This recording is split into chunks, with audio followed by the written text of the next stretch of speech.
স্বরচিত কবিতা বিফলতা।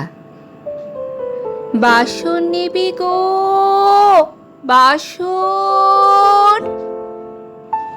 আলুথালু বেশ, চুল এলোমেলো, মাথায় বাসনের ঝুড়ি নিয়ে ফেরি করে ফেরে।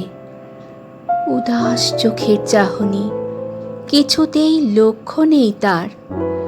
একরত্তি মেয়েটা পড়ে আছে যে বিছানায়, ঘরে নেই একদানা খাবার, দিতে পারেনি এক ফোঁটাও ওষুধ। আজ 3 দিন ধরে মা ও মেয়ে আছে অনাহারে। বাসন বিক্রি হলে তবে মহাজন দেবে কিছু টাকা, এই আশায় আজ পথে বেরিয়েছে সে। ভরা চৈত্রের তীব্র গরমে গলা শুকিয়ে কাঠ, পা দুটো যেন আর চলছে না। ক্ষীণ স্বরে হাঁক দিয়ে পথে পথে ঘোরে।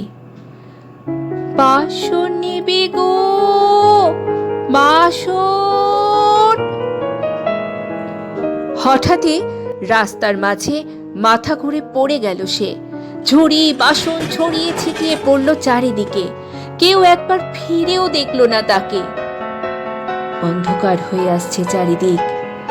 একরত্তি মেয়েটা যে পড়ে আছে ঘরে, হয়তো উদাস চোখে চেয়ে ভাবছে কখন মা আসবে একটু খাবার নিয়ে। পারল না মা, পারল না, খাবার মুখে তুলে দিতে পারল না।